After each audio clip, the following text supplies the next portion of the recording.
बच्चे आपको समझना होगा इस फॉर्मूला को आखिर कैसे सिद्ध क्या होता है, आखिर कैसे याद करें, आखिर याद तो कर लेते प्यारे बच्चे, आखिर समझ में नहीं आता है कि ये फॉर्मूला कहाँ से आया है। चलिए हम समझाते हैं।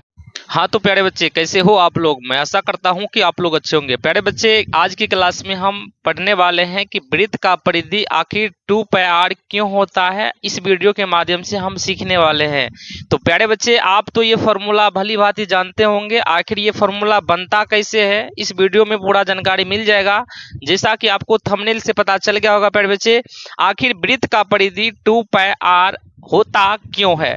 तो चलिए इसके बारे में हम जानकारी लेते हैं प्यारे बच्चे। तो सबसे पहले का ये क्वेश्चन है कि प्यारे बच्चे की वृत्त का परिधि आखिर 2πr क्यों होता है, और ये समझना है इसका जो क्या राज है, ये पूरा डिटेल से इस वीडियो में हम समझेंगे। चलिए वीडियो को स्टार्ट करते हैं। चलिए प्यारे बच्चे अब यहाँ पे समझना होगा आखिर वृत्त का परिधि 2πr क्यों होता है। ठीक है, ये क्वेश्चन है आपका, वृत्त का परिधि 2πr क्यों होता है।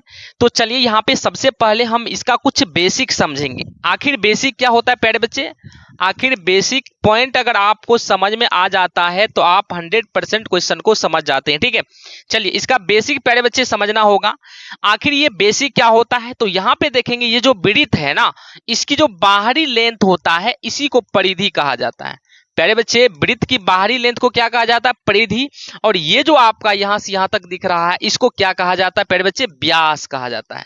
क्या कहा जाता है, व्यास, जिसको डी से प्रेजेंट किया जाता है और इस परिधि को सी से प्रेजेंट किया जाता है। प्यारे बच्चे ये डी कहां से आया, वृत्त की जो व्यास होती है इसको इंग्लिश में डायमीटर कहा जाता है, जिसका डी, डायमीटर का मतलब डी उसका पहला लेटर है, इसलिए यहाँ पे इसको डी से प्रेजेंट करेंगे। और उसके बाद ये जो आपका परिधि होता है जिसको सी से प्रेजेंट करते हैं, इसको सर्क्यूमफेरेंस बोला जाता है, जो कि सर्क्यूमफेरेंस का पहला लेटर सी होती है। और यहाँ पे प्यारे बच्चे वृत्त की त्रिज्या ये आपका केंद्र है। अब यहाँ से देखो, यहाँ से लेकर यहाँ तक की जो लेंथ होती है इसको त्रिज्या कहते हैं। तो अब यहाँ पे आपको समझ में आ गया होगा कि त्रिज्या को इंग्लिश में रेडियस कहा जाता है, जिसको आर से प्रेजेंट किया जाता है। ठीक है, चलिए यहाँ तक बेसिक आपको समझ में आ गया। अब यहाँ पे प्यारे बच्चे आपको समझना होगा इस फॉर्मूला को आखिर कैसे सिद्ध क्या होता है, आखिर कैसे याद करें, आखिर याद तो कर लेते प्यारे बच्चे, आखिर समझ में नहीं आता है कि ये फॉर्मूला कहाँ से आया है। चलिए हम समझाते हैं।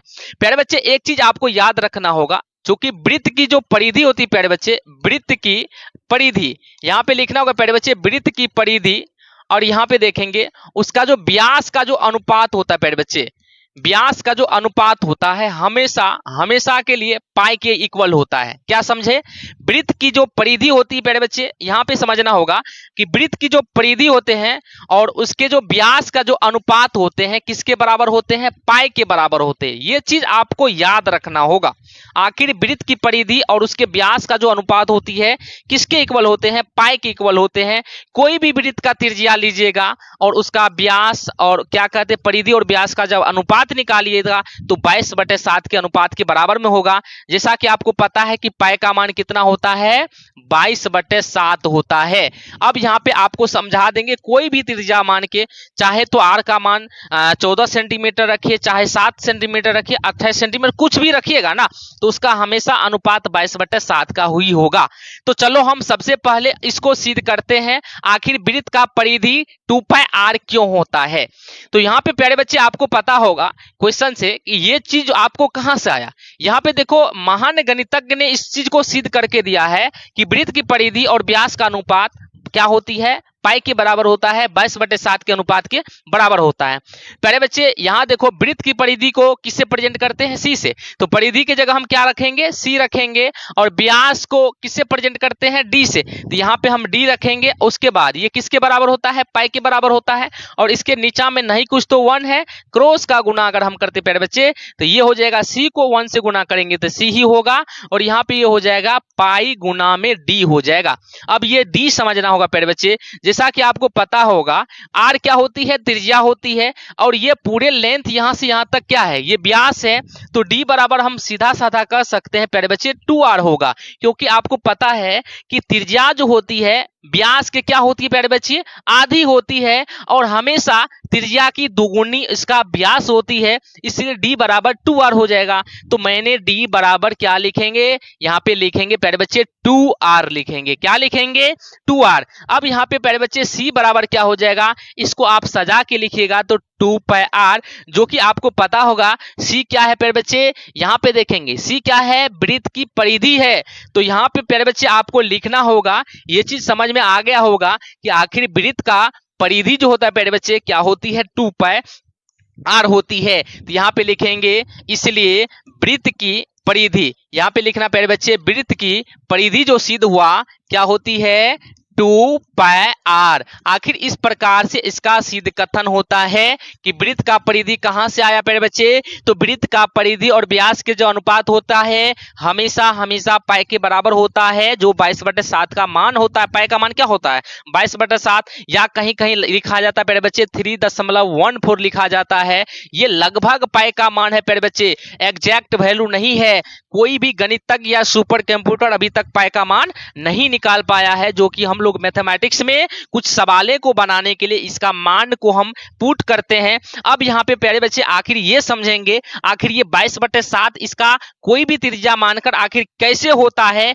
चलिए इस कंसेप्ट को हम समझते हैं। कोई भी त्रिज्या लेकर प्यारे बच्चे हम आपको एक समझा देते उदाहरण के लिए। जैसा कि आपको पता है r बराबर अगर 14 सेंटीमीटर लेंगे प्यारे बच्चे, 14 सेंटीमीटर त्रिज्या वाले वृत्त को हम अब सॉल्व करते हैं, आखिर 22/7 कैसे होता है, इसकी परिधि और व्यास का जो अनुपात होता है।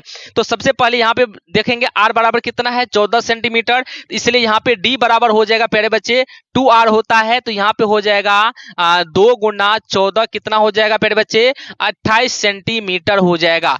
यानी इसकी जो व्यास होगा प्यारे बच्चे कितना होगा, 28 सेंटीमीटर। आपको पता है प्यारे बच्चे वृत्त का जो परिधि होता है, यहाँ पे वृत्त का परिधि क्या होता है प्यारे बच्चे, वृत्त का परिधि क्या होती है, 2πr। अभी सिद्ध किए थे, यहाँ पे लिखेंगे 2 और 22/7 पाई का मान लिखेंगे, r का मान कितना है 14।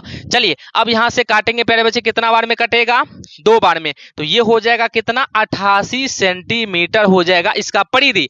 अब यहाँ पे एक कंसेप्ट आपके पास होगा प्यारे बच्चे, यही कंसेप्ट के माध्यम से निकलता है, जो कि आपको पता है वृत्त का या वृत्त की परिधि प्यारे बच्चे इसी कंसेप्ट से निकलता है। वृत्त की परिधि और व्यास का जो अनुपात होता है किसके बराबर होता है, पाई के बराबर होता है।